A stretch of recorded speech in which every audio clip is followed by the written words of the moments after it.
Welcome back. So, what is a toxic gut and what can we do about it? Hopefully, given the endless stream of health information, you are aware that your digestive tract and the bacteria that inhabit it are a massive player in your health accumulation or lack thereof. So, whether or not you have a toxic gut depends almost exclusively on the information provided via food, medications, environmental pollutants, and really even your thinking patterns. There are also, of course, pathogens from, say, dirty water or improperly handled food that can, set off this acute toxemia. But this type of toxic gut, that's usually not overlooked because you're likely in, severe pain, nausea, vomiting, might have profuse diarrhea. So today we're going to talk about the insidious digestive imbalances that many of us are walking around with every single day. We can make it through our days with a few hits of caffeine.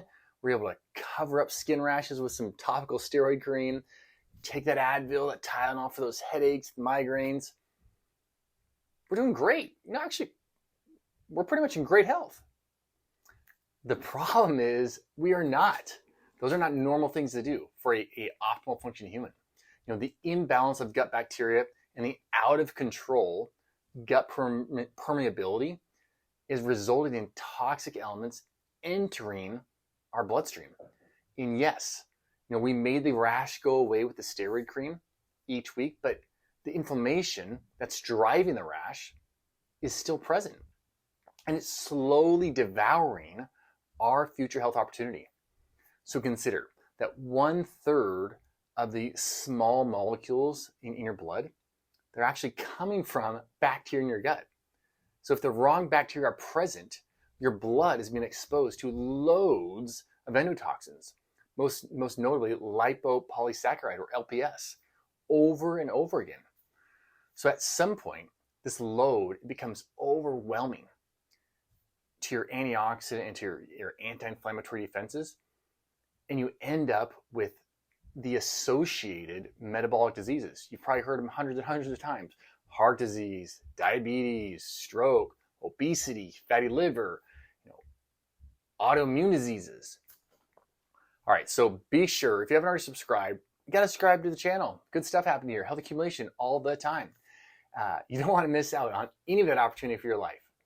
What is better than the consequences is what we can do about minimizing the potential for a toxic gut. And if we do have a toxic gut, what can we do to overcome it? And some of the most obvious and common causes, are being born via C-section. Now, you can't change that if you're born via C-section, but if you're a mother, if you're an obstetrician, you can make every effort possible to make sure the woman, or you as a woman, do not end up having a C-section and are able to basically support your child at the highest level. And in concert with that, breastfeeding is huge. So you do not want to minimize breastfeeding. Breast is best. Breastfeeding greatly decreases the risk of endotoxemia and toxins going from the digestive tract and imbalances being present in the digestive tract. I can't tell you how grateful I am for my wife, who has willingly breastfed each of our 7 children. I mean, it is a labor of true selflessness and love. But you know what? In the end, it actually makes the lives of the parents so much easier, and it creates so much more health opportunity for the child, both physically and emotionally. Breast is best, people. All right, so on the medication front, the worst of the worst for promoting toxic gut are the antibiotics and the stomach acid blocking agents. And I think it should go without saying that if you kill the good bacteria in your gut via antibiotics and you shut down digestive secretions via acid blockers, the balance of flora is going to be wrecked. It would be like telling a person to start driving their car down the street after you drained all the oil from it. Sure, the car will go for a little while, but damage is being inflicted with each rotation of the tires. It's not a good sign. So I suggest before taking an antibiotic, ask yourself and ask your physician, what is the consequences of me not taking an antibiotic? For my current symptom picture. Is this a cosmetic issue I'm trying to take care of? Is it a life or death issue? Is the risk greater than the reward? Do I actually have a bacterial infection, or is this actually a viral infection? Are there things in my lifestyle I can do? Are there herbs or nutrients or other therapies I can do to help myself out of this current situation and not have to take the antibiotic? And when it comes to acid blockers, I've helped so many patients overcome their acid blockers, after taking them for decades. Get off them and not experience acid reflux anymore or gastritis, literally via lifestyle, via diet, via supplementation. So talk to your integrative doctor and go all in. Acid reflux, it is not a natural part of aging. It literally is a side effect of the industrialized lifestyle. All right, so other medications that are taken like candy, such as Benadryl, Advil, Tylenol, birth control, these babies wreak havoc on the digestive tract and on our healthy bacterial balance. But so many times, patients forget they're even taking them. It's been so normalized to pop a Tylenol, pop an Advil for any kind of ache or pain or any kind of fever at all. Once again, we want to ask ourselves, why am I taking this?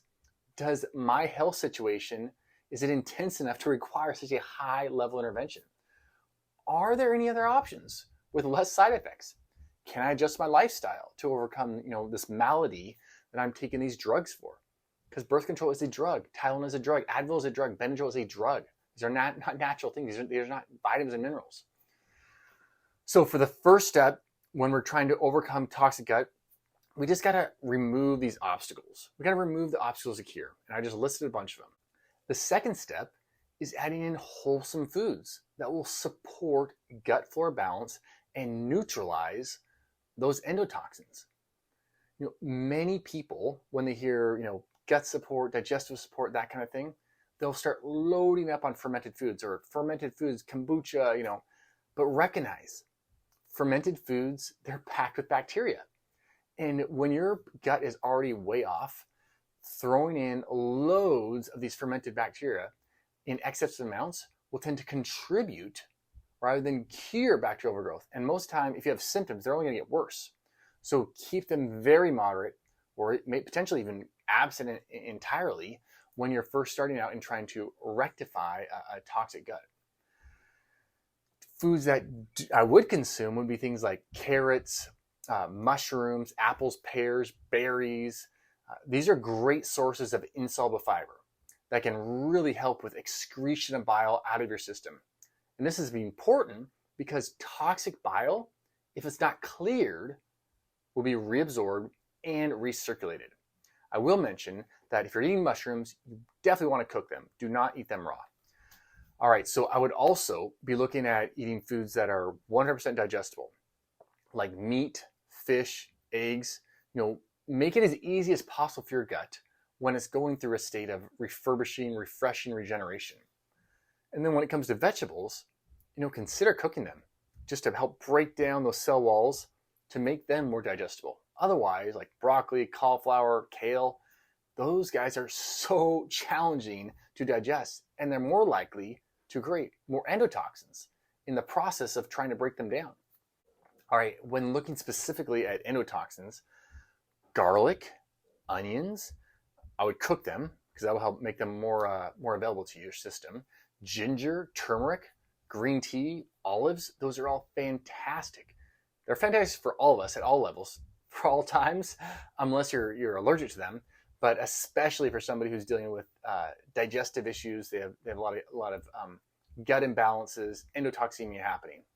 All right, so all that is wonderful, but you really need to look at what are the insults, especially drug-wise, and how can you remove them as basically your cornerstone for creating a digestive system that has only love for your body.